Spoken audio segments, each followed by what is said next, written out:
ನೋಡಿ, calcium, vitamin D3 ಇದು ಬಹಳ important vitamins for the body. ಇದು ಕ್ಯಾಲ್ಸಿಯಂ, ವಿಟಮಿನ್ D3 ನಮ್ಗೆ ಯಥೇಚ್ಛವಾಗಿ ಸೂರ್ಯ ಕಿರಣಗಳಿಂದ ಸಿಗುತ್ತೆ. ಇದು ಇದ್ರ ಉಪಯೋಗ ಏನಪ್ಪಾ ಅಂದ್ರೆ ಮೂಳೆಯನ್ನ ಶಕ್ತಿಯುತವಾಗಿ ಮಾಡಕ್ಕೆ calcium, vitamin D3 is very essential elements.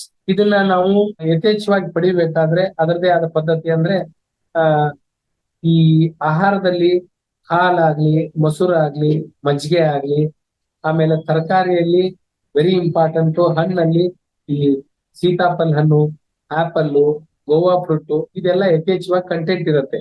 So ಶರೀರನ ನಾವು ಒಂದು 30 ಮಿನಿಟ್ಸ್ ಆರ್ 40 ಮಿನಿಟ್ಸ್ ಶರೀರನ ಸೂರ್ಯ ಕಿರಣಗಳಿಗೆ ಅಂದ್ರೆ ಸನ್ಲೈಟ್ ಗೆ ಎಕ್ಸ್ಪೋಸ್ ಮಾಡೋದ್ರಿಂದ ಅಥವಾ ಸನ್ಲೈಟ್ ಗೆ ವ್ಯಾಯಾಮ ಮಾಡೋದ್ರಿಂದ ಯಥೇಚ್ಛವಾಗಿ ಆಹಾರದಲ್ಲಿ ಈ ಮೊಸರು, ಮಜ್ಜಿಗೆ, ಆಮೇಲೆ ಹಾಲು, ಆಮೇಲೆ ಹಣ್ಣುಗಳಲ್ಲಿ ಇರೋದನ್ನ ಯಥೇಚ್ಛವಾಗಿ ಬಳಸಿದ ನಂತರ ನಾವು ದಿನನಿತ್ಯದ ವ್ಯಾಯಾಮದ ಕ್ರಮ ಇದ್ರೆ ನಾವು ಮೂಳೆಯನ್ನ ಶಕ್ತಿಯುತವಾಗಿ ಮಾಡಕ್ಕೆ ಈ ಕ್ಯಾಲ್ಸಿಯಂ ಅನ್ನೋ ಪದಾರ್ಥ ಬಹಳ ಉಪಯುಕ್ತವಾಗಿದೆ.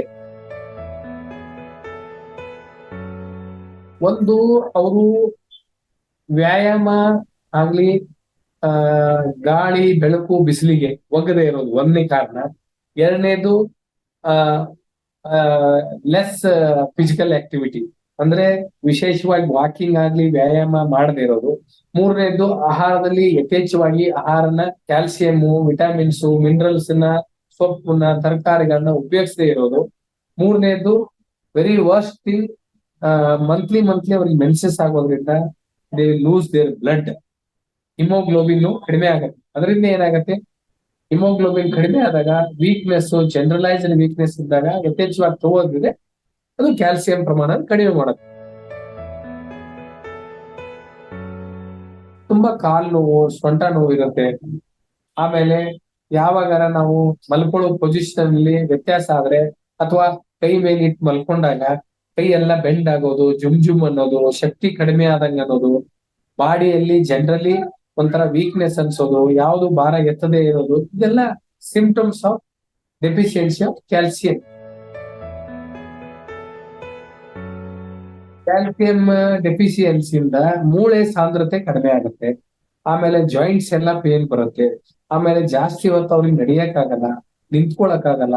ವಿಪರೀತ ಅವ್ರಿಗೆ ನಿಂತ್ಕೊಂಡಾಗ ಬೆನ್ ಹುರಿಯಲ್ಲಿ ನೋವು ಬರೋದು, ಆಮೇಲೆ ಕತ್ ಹುರಿಯಲ್ಲಿ ನೋವು ಬರೋದು, ಆಮೇಲೆ ಕೈಕಾಲಲ್ಲಿ ಶಕ್ತಿ ಇಲ್ಲದೆ ಇರೋದು, ವಿಪರೀತ ಕಾಲು ಮಲ್ಕೊಂಡಾಗ ಹರಿಯೋದು, ಇದೆಲ್ಲ ಕ್ಯಾಲ್ಸಿಯಂ ಸಾಂದ್ರತೆಯಿಂದ ಬರುವಂತ ಕಾಯಿಲೆಗಳನ್ನ. ಅದಕ್ಕೆ ಇಂಗ್ಲಿಷ್ ಅಲ್ಲಿ osteo arthritis, joints pain, osteo ಮಲೇಸಿಯಾ, ಆಮೇಲೆ ರುಮ್ಯಾಟಿಡ್ ಆರ್ಥರೈಟಿಸ್, ಇವೆಲ್ಲ ಕಾಯಿಲೆಗಳು, ಸುಮಾರು ಕಾಯಿಲೆಗಳು ಕ್ಯಾಲ್ಸಿಯಂ ಡೆಫಿಷಿಯನ್ಸಿ ಅಂತ ಬರುತ್ತೆ. ಕ್ಯಾಲ್ಸಿಯಂ ಡೆಫಿಷಿಯನ್ಸಿಗೆ ನಾವು ಇಂಗ್ಲಿಷ್ ಔಷಧಿ ಪ್ರಕಾರ ಹೋದ್ರೆ ಕ್ಯಾಲ್ಸಿಯಂ ಪ್ಲಸ್ ವಿಟಮಿನ್ D3 ಅಂತ ಮಾತ್ರೆಗಳನ್ನ ಕೊಡ್ತೀವಿ. ಆಮೇಲೆ ಆಹಾರ ಪದ್ಧತಿಯಲ್ಲಿ ಬದಲಾವಣೆ ಮಾಡ್ಕೊಳಕ್ ಹೇಳ್ತೀವಿ. ಕ್ಯಾಲ್ಸಿಯಂ ಇರ್ತಕ್ಕಂಥ ಆಹಾರಗಳನ್ನ ಯಥೇಚ್ಛವಾಗಿ ಉಪಯೋಗಿಸಿ, ಹಾಲು, ಮೊಸರು, ಮಜ್ಜಿಗೆ, ಹಾಗೆ ದಿನಕ್ಕೆ 45 ನಿಮಿಷ ವ್ಯಾಯಾಮ. ಆಮೇಲೆ ವೆರಿ ಇಂಪಾರ್ಟೆಂಟ್ ಪಾಯಿಂಟ್ ಏನಪ್ಪಾ ಅಂತಂದ್ರೆ ಅರ್ಧ ಗಂಟೆ ಬಿಸಿಲಿಗೆ ಸೂರ್ಯ ನಮಸ್ಕಾರಗಳನ್ನ ಮಾಡಿ, ಅದರಿಂದ ಬಿಸಿಲು ಯಥೇಚ್ಛವಾಗಿ ಶರೀರಕ್ಕೆ ಬೀಳೋದ್ರಿಂದ ಕ್ಯಾಲ್ಸಿಯಂ, ವಿಟಮಿನ್ D3 ಚೆನ್ನಾಗತ್ತೆ ಅಂತ ನಾವು ಅವ್ರಿಗೆ ಉಪದೇಶ ಮಾಡ್ತೀವಿ. ಡಯಟ್ ಅಂದ್ರೆ ಆದಷ್ಟು ಕ್ಯಾಲ್ಸಿಯಂ ಡೆಫಿಷಿಯನ್ಸಿ ಇದ್ದವರು ಬರೇ ಮಲ್ಕೊಳ್ಳೋದು, ಆಮೇಲೆ ದಿವಾ ಸ್ವಪ್ನ ಅಂದ್ರೆ ಮಧ್ಯಾಹ್ನ ಹೊತ್ತು ಊಟ ಮಾಡಿದ ತಕ್ಷಣ ಮಲ್ಕೊಳ್ಳೋದು ಕಡಿಮೆ ಮಾಡ್ಬೇಕು. ಆದಷ್ಟು ಕರೆದದ್ದು ಎಣ್ಣೆ ಪದಾರ್ಥ, ಜಂಕ್ ಫುಡ್ಸ್ ನ ಕಡಿಮೆ ಮಾಡ್ಬೇಕು. ಆಮೇಲೆ ಮೋರ್ ಓವರ್ ಅವ್ರಿಗೆ ದಿನಚರಿ ಬಹಳ ಇಂಪಾರ್ಟೆಂಟ್. ದಿನಚರಿಯಲ್ಲಿ ಅವರಿಗೆ ದಿನನಿತ್ಯ 45 ನಿಮಿಷ ಬ್ರಿಸ್ಕ್ ಆಗಿ ವಾಕು. ಆಮೇಲೆ ಯಥೇಚ್ಛವಾಗಿ ಯಾವುದು ಕ್ಯಾಲ್ಸಿಯಂ ಆಹಾರ ಅಂತ ಅದನ್ನ ಗೂಗಲ್ ಅಥವಾ ಇನ್ನ ಯಾವ್ದಾರ ವೈದ್ಯರುಗಳಿಂದ ಸಲಹೆ ಪಡ್ಕೊಂಡು ಅದನ್ನ ದಿನನಿತ್ಯ ಯಥೇಚ್ಛವಾಗಿ ಉಪಯೋಗಿಸ್ಕೊಂಡು ದಿನನಿತ್ಯ ಅದರ ಪ್ರಮಾಣದಲ್ಲಿ ಎಲ್ಲಾ ತರಹದ ಕ್ಯಾಲ್ಸಿಯಂ ಆಹಾರಗಳನ್ನ ಸೇವನೆ ಮಾಡಿಕೊಂಡು ತಮ್ಮ ಕ್ಯಾಲ್ಸಿಯಂ ಲೆವೆಲ್ ಅನ್ನ ಅವಾಗ ತಿಂಗಳಿಗೋ 3 ತಿಂಗಳು ಪರೀಕ್ಷೆ ಮಾಡ್ಕೊಂಡು ಅದನ್ನ ಹೆಚ್ಚಿಸ್ಕೋಬೇಕು. ಅದರಿಂದ ಕ್ಯಾಲ್ಸಿಯಂ ಪ್ರಮಾಣ, ಅದನ್ನ ಡೆಫಿಷಿಯನ್ಸಿ ನಾವು ರೂಲ್ ಔಟ್ ಮಾಡಬಹುದು.